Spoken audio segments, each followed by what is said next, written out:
Hello, hello everyone, and welcome to episode 4 of World of Darkness News. The time is passing by quickly. I just feel like we've started this whole thing, and now we are on episode 4. It's amazing, and it's great for me to know that we managed to not only set up the show very quickly to entertain you guys during this very awful stuff happening outside.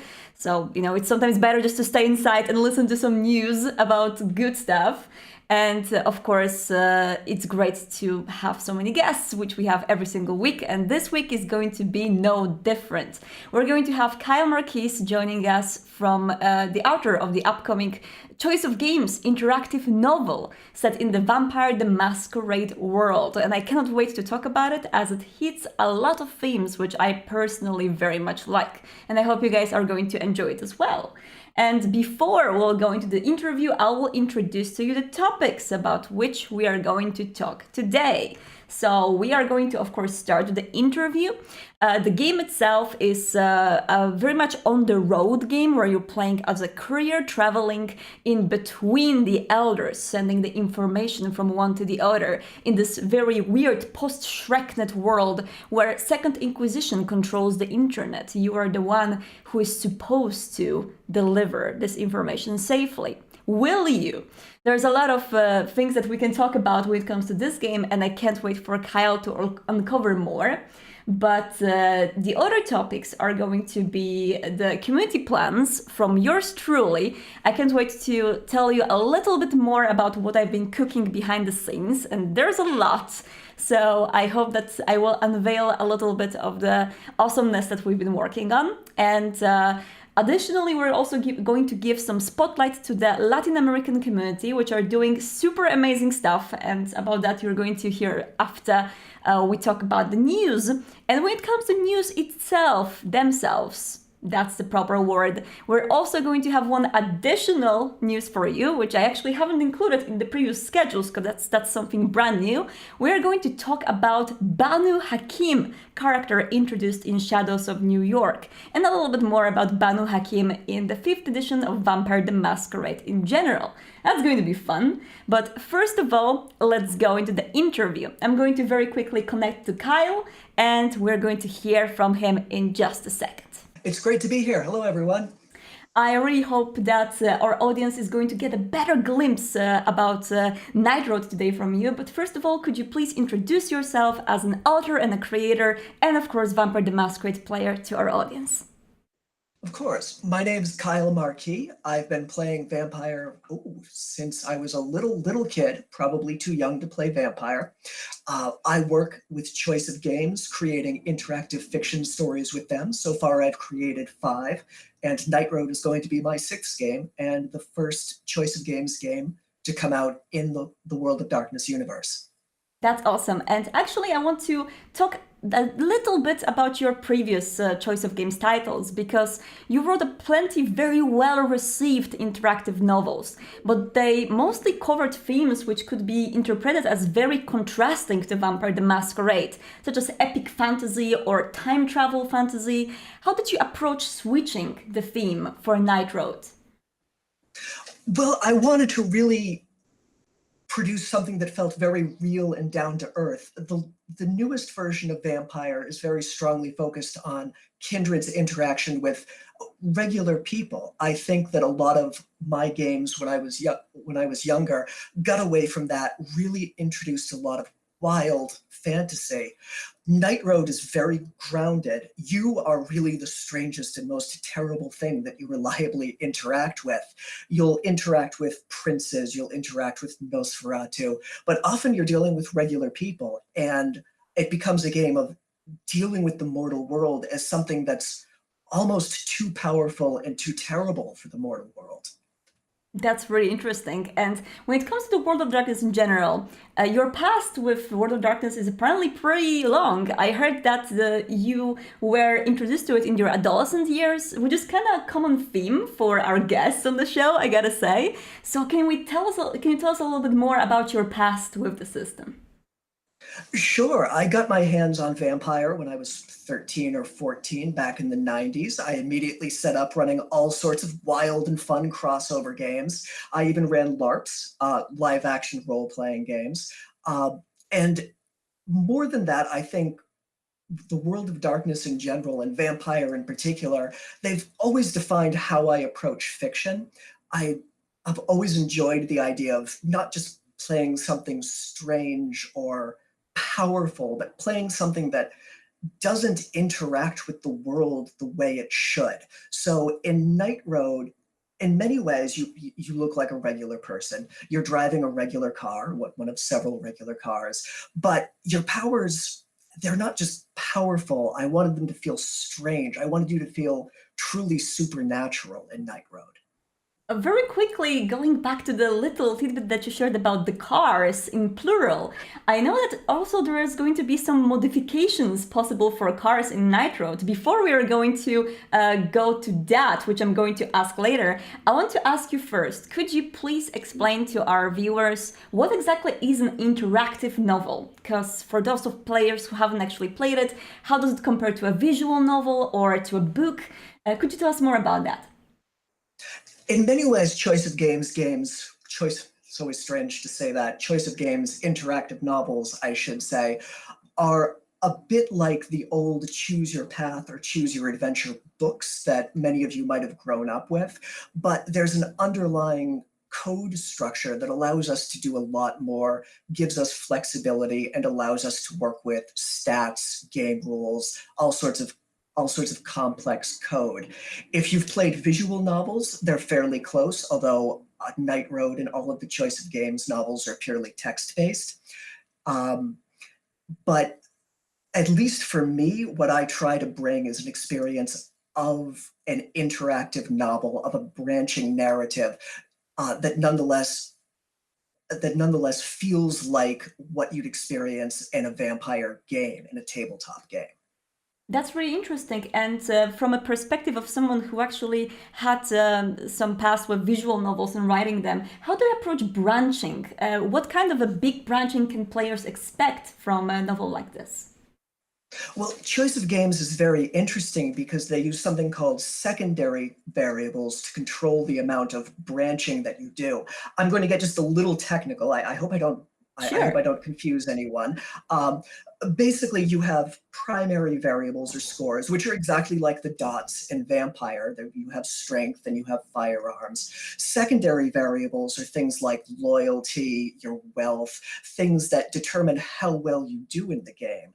To prevent huge amounts of branching, the game often modifies secondary variables based on your choices, based on how well you do in tests. And toward the end of the game, it starts testing those secondary variables. For example, some of the variables in Night Road are how much the Camarilla trusts you, how much certain anarch groups trust you, and those are modified throughout the course of the game, based on how well you do, or based on just straight personal choices that you make as a character. And toward the end of the game, those secondary variables, how much the Camarilla like you, for example, start getting tested to determine your overall success in the game. And that system minimizes the huge amount of branching that might otherwise be a problem in these kinds of games. It's a very clever solution. That's really interesting. So I feel like what our players are going to ask, a question which you do not have to reply to if you don't think it's going to go into spoiler area. How many endings or ending-related outcomes we can expect from a game like this? You know, it's funny, I'm just going to start writing the climax in, about 6 hours once I finish editing everything else. The answer, basically, I'm looking at 4 final goals for your character, whether you remain loyal to the Camarilla, whether you move into a relationship with he, the Camarilla calls him an anarch. His name is Julian Sim, and he's a Banu Hakim with very strange ideas about how the Masquerade is going to work over the next 100 years. You might end up moving in his direction and helping him. You might end up striking out on your own and just being, a greedy son of a bitch because you are a vampire and you want the coolest car. Or you can follow a more penitent path and try to stop all of these insane elders by calling on your mortal contacts and your hunter contacts. So it's 4 main endings with various levels of success that you can have in each of those. Awesome. And we heard already about Banu Hakim and the Nosferatu, which you've mentioned before. Which clans can fans expect to meet in this novel? Of course, you don't have to reveal all of them, but if you can just tease something for people who are waiting for their favorite clans to show up. You can play quite a few clans in Night Road. You can be Ventru, Toreador, Banu Hakim, which some of the older players might know as the Assamites, Gangrel, and oh, one more. Where's my little list? Sorry. So you can play one of 5 clans, at least in the main game. I'm also looking to put together some extra ones. I'd love to get the Tremere in there because I love the Tremere, and also some of the clan list, the Kadif. And you will meet almost every clan during the course of your journey, except I think the Lasombra, because I still haven't read that V5 book. Yeah, it's really amazing. Chicago by Night is really cool. Probably one of my favorites from V5 so far. So really recommend it. All right. So when it comes to the NPCs, we have a little bit of the secrets uncovered. But what about the protagonists? I know there's going to be a lot of personalization, as it seems from what you're saying. But who can we expect to play as? Well, the wonderful thing about choice of games novels is that in addition to those primary attributes, the dots, and the secondary variables that help you figure out how the game is going to end, we have personality variables. When I first started working on Night Road, I was still reading the older vampire games, which had nature and demeanor. But then I got my hands on the new ones, and they have those wonderful convictions in the conviction system. So you can build up convictions in Night Road based on what you believe about the traditions, what you believe about how you feel about being a vampire. And that's going to shape your personality, and it's going to shape how the text interprets what you see. So a very penitent vampire is going to, well, have a hard time seeing the things that a vampire sees every night, whereas one more focused on survival and just getting by every night will be much harder, much more emotionally hard toward, the daily or the nightly horrors of one's life. Interesting.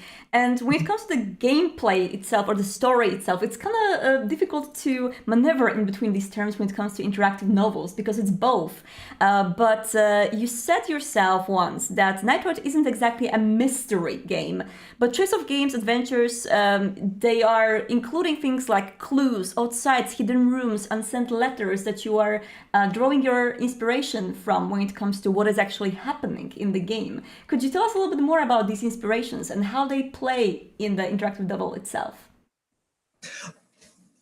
Well, I really like mystery stories. I grew up watching a lot of mystery television shows. And one of the things I really like about the World of Darkness is that it approaches horror from a personal angle. And it also can approach horror from a kind of analytical angle. I mentioned that, your character can be fairly callous, depending on what personality traits you develop.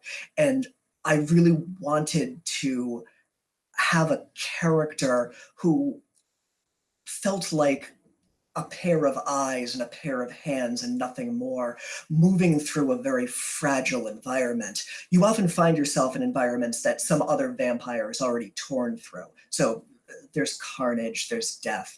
And you show up in these environments sometimes a few hours after what happened, sometimes decades. The chapter I'm finishing up right now has you in a federal research and experimentation facility secretly managed by Clan Tremere that goes back to the 1970s. And you're trying to piece together what the Tremere did to people and why. So you're looking for clues, and you're trapped in this environment where you really don't understand what happened, but you need to move through it and figure out what happened while dealing with your own feelings about there's a possibility that your sire was the one who did this. So you end up dealing with your own feelings about how someone close to you, how they could have possibly done these horrible things. That's great. And we are often talking during these shows about the general monstrosity of vampires and how it is definitely different to play a protagonist who has this some inherent evil to them, because that's, I think, the very common theme in a World of Darkness in general. How do you approach it as a player and as a writer? Well, I think there's a really interesting balancing act to be had while writing for Vampire, because on the one hand, what you are is horrible. You have to drink blood. And even if you can find some way to arrange for, blood packs, those are blood packs that were supposed to go to a hospital. Didn't someone need those? That's a question that gets raised in the game. But on the other hand, even though you're something horrible, I mean, Vampire isn't a pure horror game, and I don't want to approach it as a game that's purely about horror and despair. It's cool. You can fight guys with swords. It's fun. So I think one of the advantages of the Choice of Games personality system is that you can shape your own reactions to this experience and have the game sort of feed those reactions back to you. You can celebrate what you are. You can hate what you are. You can find some balance in between. And the game itself lets you discuss what you think you are as one of the kindred. I see. So we talked about cool things like swords. So let's go to more cool things like cars. Can you tell us a little bit more about how the car system and modifications and everything are going to work in Night Road and affect the gameplay? Yeah, you're going to spend about half the game driving to and from. The story takes place mostly in Tucson, Arizona, and you're going to go all over the American Southwest, all over the desert, exploring everything from old forts and ruins to federal research facilities to some of the major cities out there like Dallas, Fort Worth, and Phoenix.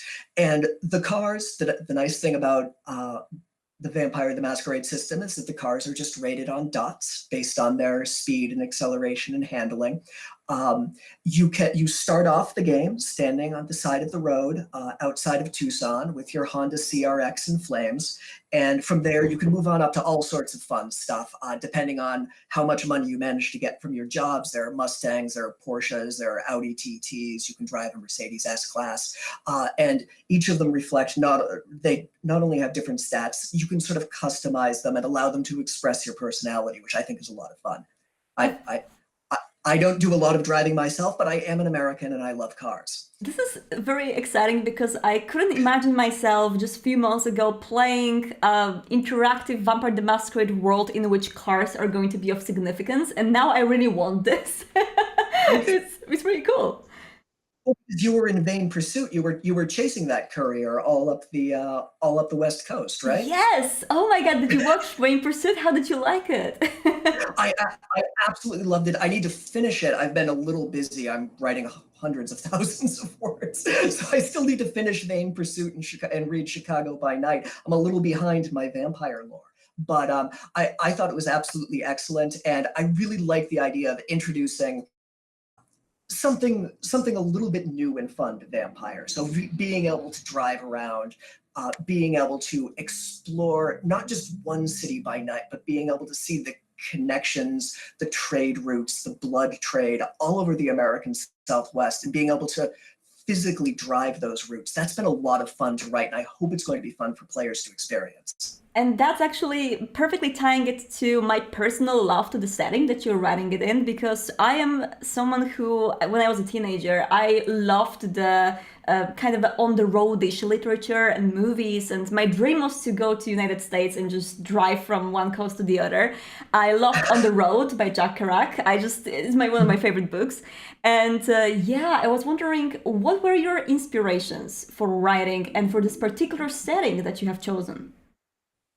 Well, for the setting, I actually offered the Choice of Games folks a number of different settings, and they just really wanted to see something in the Southwest. It's not an area that's particularly well developed in the World of Darkness, even if you go back to the early 90s when there was a book for every single place. There's not too much going on out there, so I was able to explore pretty freely.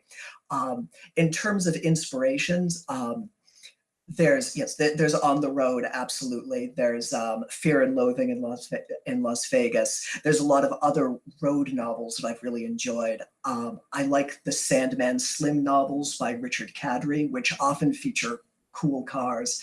Sandman Slim is not World of Darkness, but it's another world that's a bit like World of Darkness. It's got cool characters, cool cars, and lots of action, and that definitely inspired me. That's really awesome. And because a lot of people in the chat are asking, and I'm sure a lot of people on YouTube are going to be also very much interested, could you please let us know again what will be the playable clans and what choices players will be able to pick during the gameplay when it comes to setting up their character? Sure, no problem. Let me get my master list up on my computer here because we still haven't really decided which clans are going to be in the main game and which might end up added on later. Right now, definitely the clans are Gangrel, Bruja, Banu Hakim, which you might know as the Assamites, Ventru, and Toreador. Now, I'm definitely going to get the Tremere in there at some point, and the Caitiff, though I don't know if I'm going to be able to get them out right when the game is released. And I might be able to add a few more.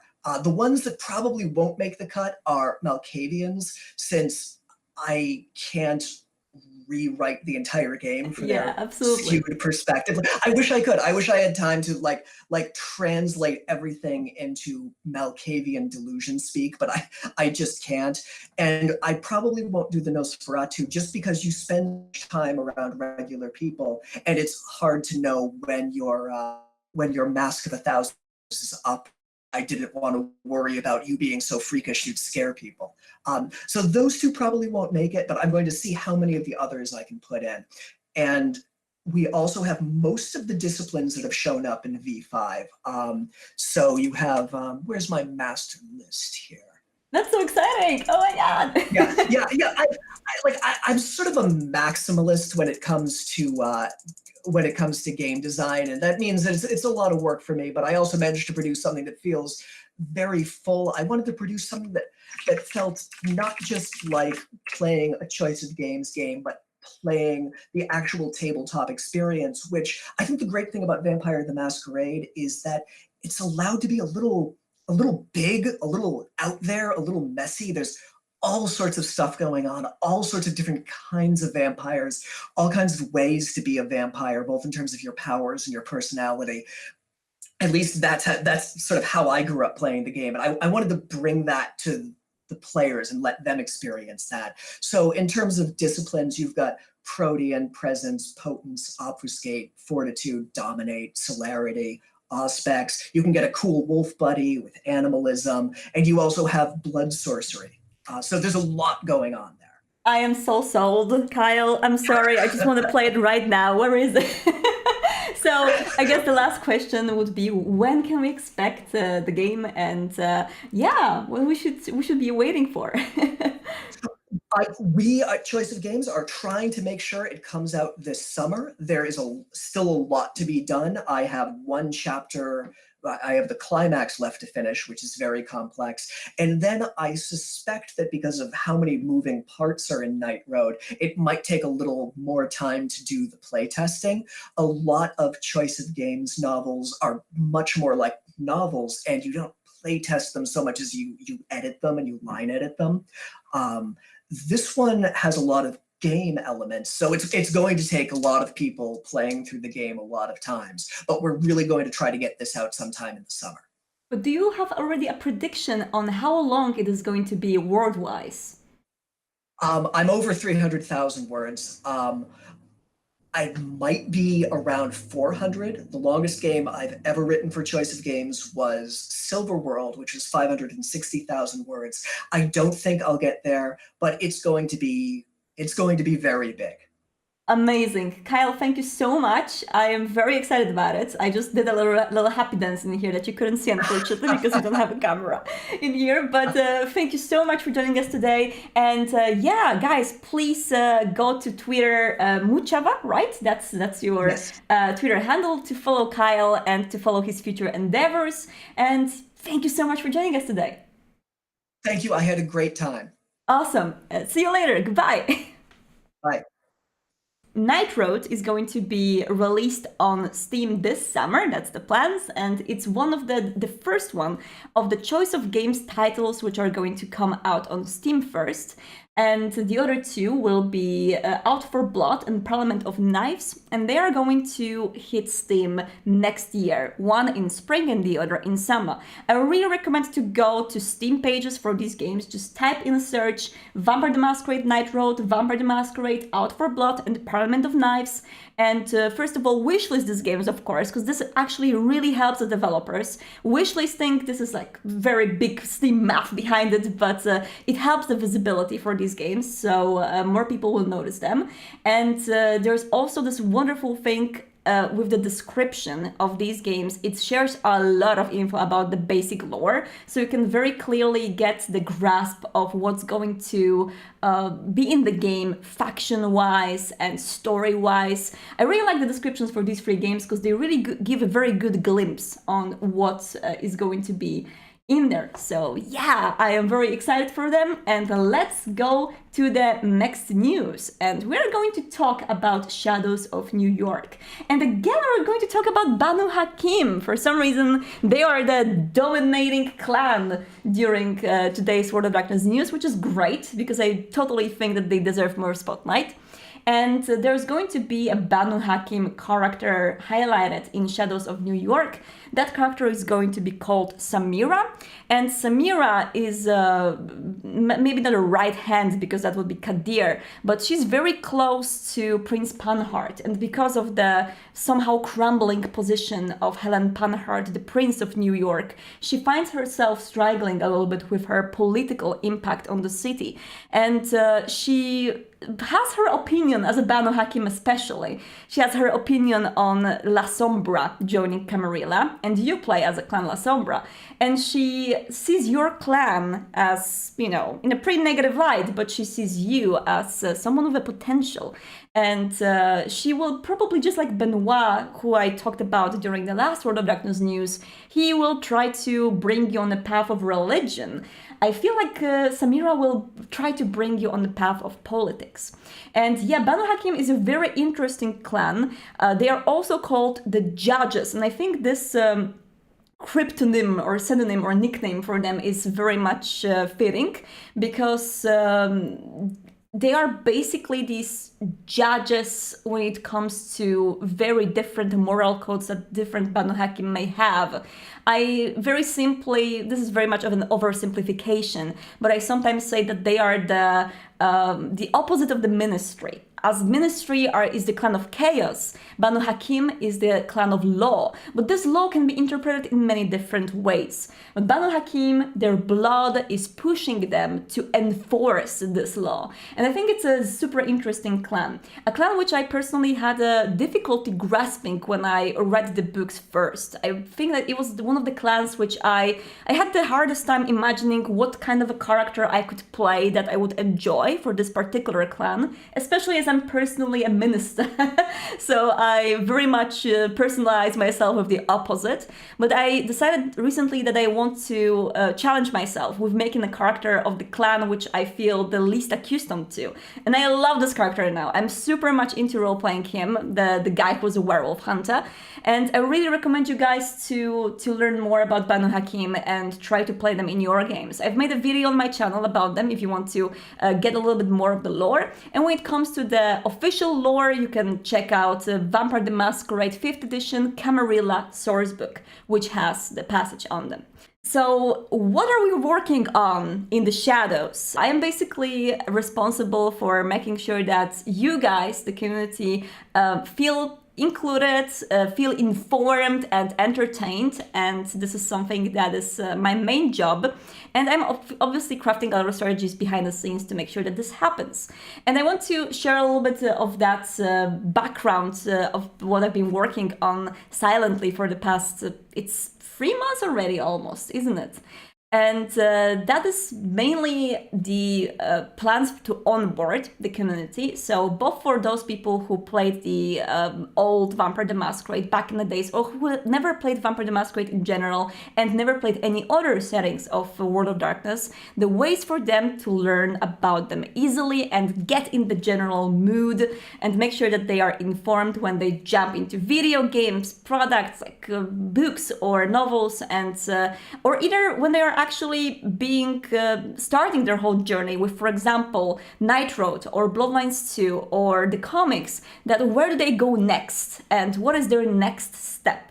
And obviously this journey has been, there was a lot of challenges to make sure that it's not winding too much and that it doesn't bamboozle people a lot. I think a lot of the Vampire the Masquerade new fans may feel still some bamboozlement when they try to Google, for example, who are the Tremere? And they are very often shown with a lot of this very old lore that may not have its reflection in the modern products, and they might have a lot of confusion. What is going on in there? So my job is to make sure that it's easy to get on board. It's very easy to learn what these terms mean, who these people are, and what exactly we are all about. And for that, I've been actually working on a few things in the background. The whole onboarding strategy is a very big thing, part of my work, but there's also just basically slicing it all in 3 steps and making sure that all of these 3 steps are fulfilled, and then we go on to the next one. So the first one is, what do we have already, but what we can basically use to the best extent to make sure that you guys are informed? And that's our social media mostly. And this is the main question that I've been asking myself, is how to make sure that the tone of our social media is informative, entertaining, but also inclusive and welcoming to the new people. I want to make sure that both folks that have been with Vampire the Masquerade or Werewolf or Changeling or Mage, they're fans of these settings for years, and the people who are just coming in to this whole world may feel included and may feel like they are entertained by the stuff that we're sharing. And so if you follow us on Twitter or Facebook, we really love engaging with the community by creating some challenges or brainstorming on something publicly. So that's something that I've been doing a lot recently, and you may see more of that in the future. If you're not following us yet on Twitter, on Facebook and Instagram for Vampire the Masquerade, I really recommend you to do that, because we are actually doing a lot of cool stuff in there. We've done, for example, the one tweet roleplay challenge, when people had to roleplay a particular scene or a particular encounter in just the length of a tweet. We ask you which clan your sheriff would be, to which we get a lot of really exciting questions. We ask you, what would Werewolf the Apocalypse fans like to be called? And there were a lot of very interesting names suggested, but the one that won the general poll was the Pack. So now the Pack is the werewolves version for the family. And yeah, we're doing a lot of this cool stuff that I am really trying to come up with and making sure that it's fun for everyone and that it actually informs people. So yeah, we're going to do many more of those methods of reaching out to you and hear what characters you like to make and what clans you, for example, really like to see in the future books and more. So please feel free to engage with us, because we are reading everything. If basically I am not personally doing it, then maybe someone else on the team will do it. There's just tons of comments, tons of sentiment, tons of emails and messages we're getting, but we really try to read every single thing and make sure that we have the full glimpse on that. So that was the first step, something that we have and that we can use. Now the second step is something that we already have, but that could be more useful in general. And that is, for example, the website. I know that the World of Darkness website may have not been the main source of information for you guys so far, but I'm working on that, and I'm very happy to say that you will see the effects of that work very soon. And this is going to be the place for you to go if you want to learn about all of these products that I'm showcasing here. You don't have to be here every week. You will be able to get all of that information from the website anytime. And the website will be working on mobile, so you can check it out on your bus as well. Or, I mean, nowadays the buses are not a very common method of transportation, but but just saying, it's going to be widely available. And this is also something that I've been thinking. This is, of course, the new format, World of Darkness new show, but we really try to make sure that its inclusiveness is bigger. And this is a long stream that maybe not a lot of people have patience to watch. My accent is understandable to a lot of people, unfortunately. It's not a big group, but still, these are some people that we really want to make sure that also get this news.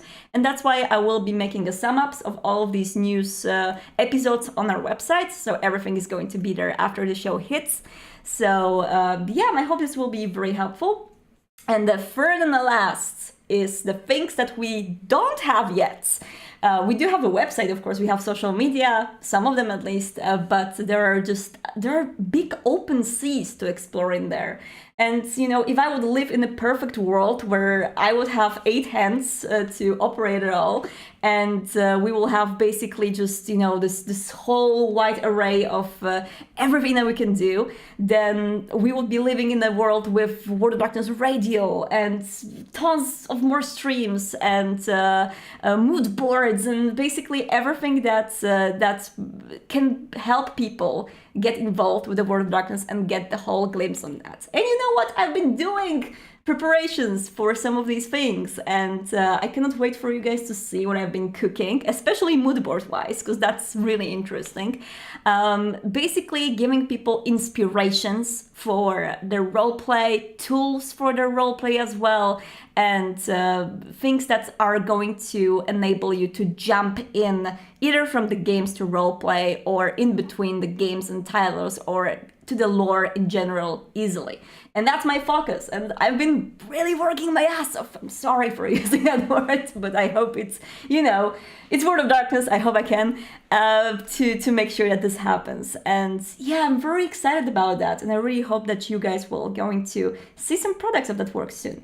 I really want to talk a little bit more about the Latin American community for World of Darkness today, because they are doing some really amazing stuff. And as much as, maybe the language barrier might cause our English fans not to notice it sometimes, because they obviously are very much connected around people speaking the same languages. But I feel like the things that they're doing, the endeavors that they are sharing are interesting for all of us. And they're actually storming the internet with community creations, and I am in awe. And I feel like, everyone should step up our game, because we are totally losing to the Latin American community doing some amazing stuff and taking internet by storm with their challenges and the ways that they can organize and do something together. And actually I want to share some of that with you guys today. So Latin American community is very active on Facebook first and foremost, but also on Instagram and TikTok.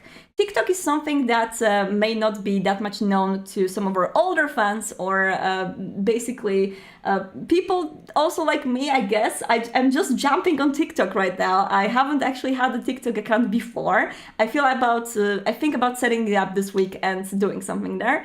But TikTok is basically a platform to share short videos with the music, and there's a lot of interaction going on. So you can basically follow the chains that some people started and continue on with adding something yourselves. And Vampire the Masquerade community on TikTok is so cool that when I installed it and when I checked out Vampire the Masquerade hashtag, I was scrolling for 2 hours and I was just checking out all these amazing people. So I just want to show you a little thing that they did. This is the Don't Rush challenge or Pass the Book challenge. It has music in it in the Instagram, but I had to remove it from this particular cut because copyright. And this is something that Latin American fans from Brazil, Mexico, Argentina, and Uruguay were sharing, where they basically pass the V5 core book in between each other, and they go for this vampiric transformation. It's just, this is so amazing, and I'm so happy that people are doing this. It's crazy. And I have to say, some of these people after transformation look like illustrations from the V5 core book or other books that we have. There's one girl in particular that looks identical to the girl on the Vault Comics cover. And I think this was done before this one. Look at her! Like, she, after the transformation, she looks totally like her from the cover. This is so cool.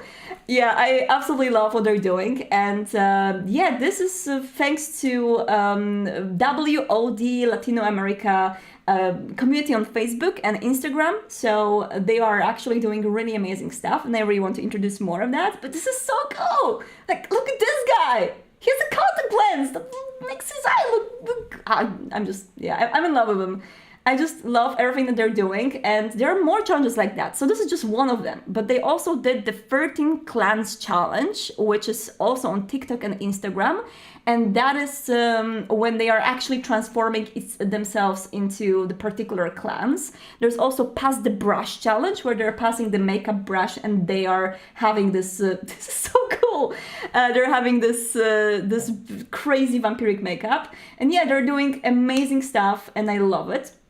And I want to really thank our community ambassador, Alessa Molkavian. She's our community ambassador for Latin America, for sending all of these wonderful things to me and organizing these people, because she's doing some amazing, amazing work.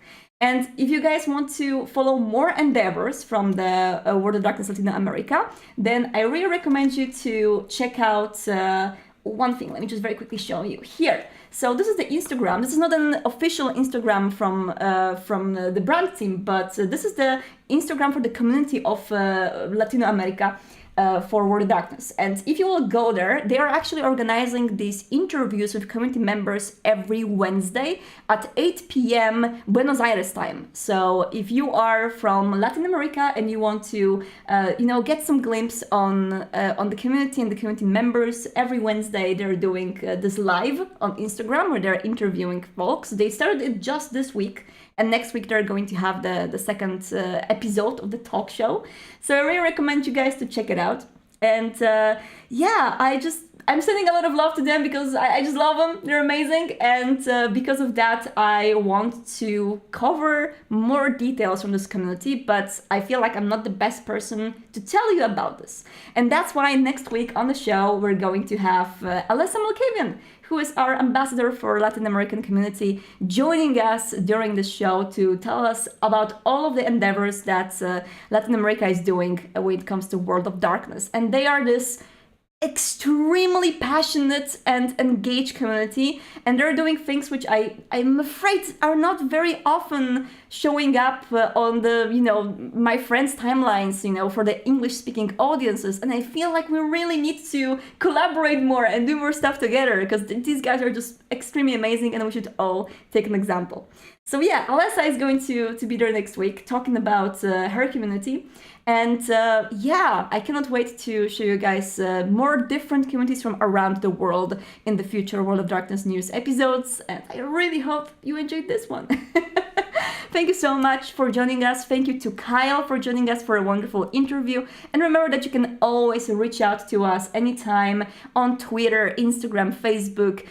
You can engage with us in the replies. You can send us messages. We are reading a lot of these things, if not all of them. And we are making sure to keep you guys updated, informed, entertained, and included, welcomed in this community, because I think that's the core motto for me. I really want everyone to feel this way. And yeah, thank you so much for joining, and see you next week on Friday as usual. This episode is going to be on YouTube on Monday, and then we're going to meet again on Friday for the next episode of World of Darkness news show. Thank you and goodbye.